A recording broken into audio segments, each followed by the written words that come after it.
Hello, thanks for joining for the top economic news of the day.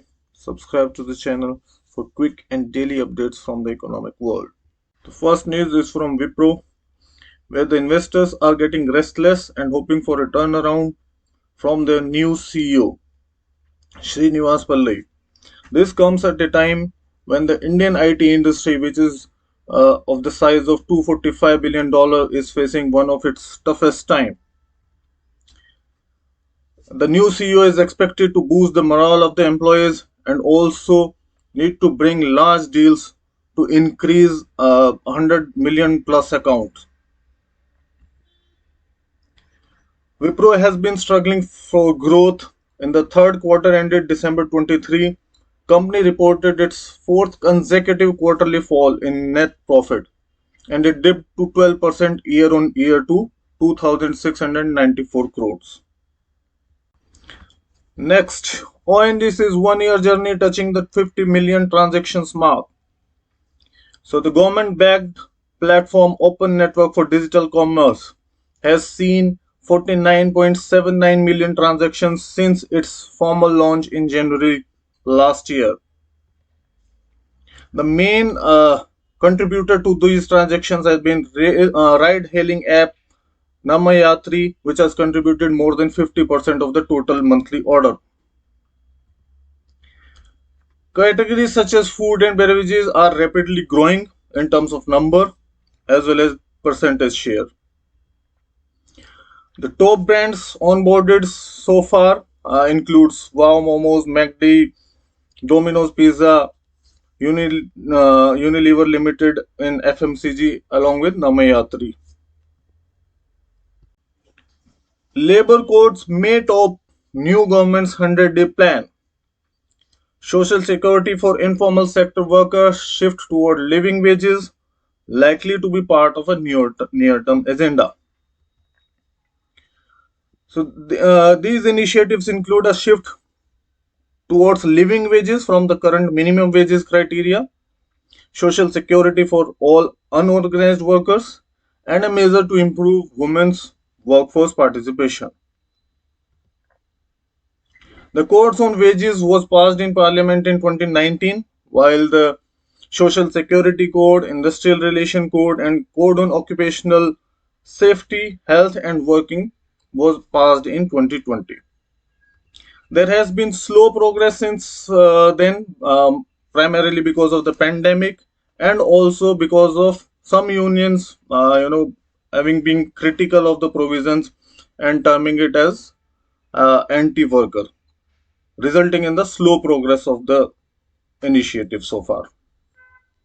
Next news is from China, where the central bank, People's Bank of China, buys gold for 17th month as the prices of the gold reach record high.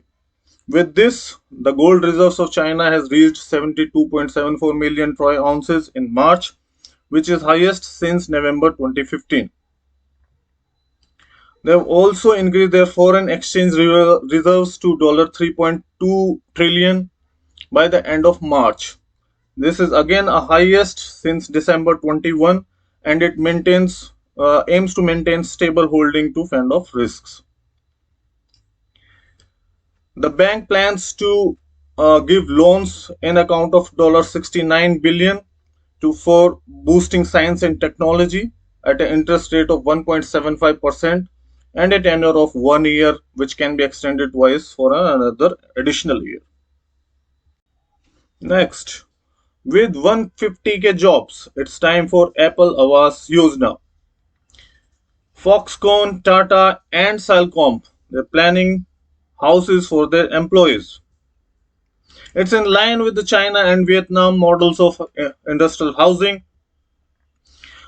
Over 78,000 units are to be constructed under this scheme, where the Tamil Nadu will get maximum of around 58k. These are being built under a public-private partnership scheme in the largest such initiative. The central government will provide 10 to 15% of the funding. Rest will come from state governments and entrepreneurs. The construction and handover to private sector is likely to be completed in this fiscal year ending March 31st, 2025. Apple's largest iPhone supplier in India, which is Foxconn, is based in Tamil Nadu. It will get the units in the range of 35K. Currently, Foxconn employs 41,000 employees, majority of them, 75% of them, women. Tata Electronics will be building 11.5K units for its employees at Hosur facility, while Cellcom, which manufactures power adapter enclosures and magnetics for Apple, will utilize somewhere around 4,000 housing units. Next, India Inc. heavyweights look to build AI. Increasing numbers of top executives look to upskill and specialize in generative artificial intelligence. This comes at a time when AI technology is expected to be a disruptive force for most businesses, which can potentially alter the process and systems beyond recognition. Upgrade, which is the EdTech platform, has seen an increasing demand for their doctoral program in Gen AI, with over 130 signups in less than 8 months for such program. And over 90% of the enrollments have come from the professionals with over 8 years of experience. Imports fall as PLI boosts local production of electronics part. With this, the import of completely boxed smartphones has declined by 40% in the period of April to Jan. Local manufacturing of electronics, especially smartphone, has rose by 5% in year 2023. This is mainly driven by PLI scheme.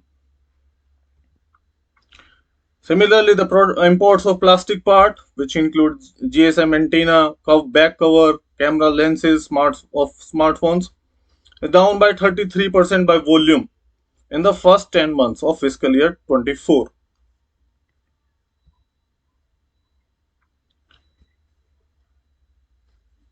That is all for today. Subscribe to the channel for daily updates. Thank you.